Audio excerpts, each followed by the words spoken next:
Ang tagalupa na viral ang mukha. Bip, bip, bip, bip, bip. Bumibip, bip, bip, bip, bip, bip, bip, bip, bip, bip, bip na ba? Ang lahat. Martian. Enrico Pañero. Bip, bip, bip, bip, bip. Bip, bip, bip, bip, bip, bip, bip. Bip, bip, bip, bip, bip. Bip, bip, bip, bip, bip, umaga!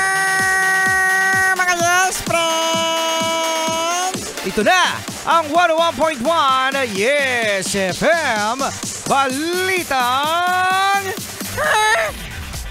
Tanyag na hotel na Sofitel Philippines tuluyan nang nagsara. Tuluyan na nga nagsara mga yes friend ang hotel kahapon, July 1 at ayon sa kanilang presidente na si Steve Pena, ang pagsasara ng 5-star hotel ay dahil sa safety issues. Safety issues! Safety Safety issues. issues! Wala talaga. Safety issues. Safety issues!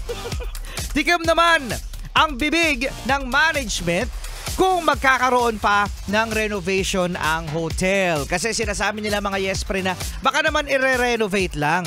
Pero sabi ng management, kung i-renovate ang Sofitel, Secret! secret ba? Sikat na sikat din mga yes friend ang Sofitel sa tinuguriang the best buffet experience sa Pilipinas, ang Spiral Buffet na nagkakahalaga ng halos 4,000 piso. Ikaw ba rin, Pañero? Nakakain ka na ba dyan sa Spiral? Oo, nakakain na ako sa Spiral. Wow, ang tsutsal naman ni Rico Pañero at daming pera. Ay hindi, syempre lahat yun libre. Ay, sana all. Libre ng kaibigan o kaya libre ng kliyente. Biro mo mga yes friend, ano? Buffet ito, no? Eat all you can. Nagkakahalaga ng halos sa 4,000. Oo, no? 4,000 pesos. Kasi minsan, kung di ako nagkakamali, nagpo-promo naman sila, no? O, mga 40%, 30% off. Pero, mahal pa rin.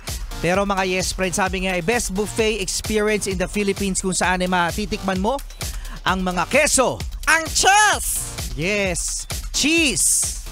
Kiso! Tapos meron pa diyang lobster.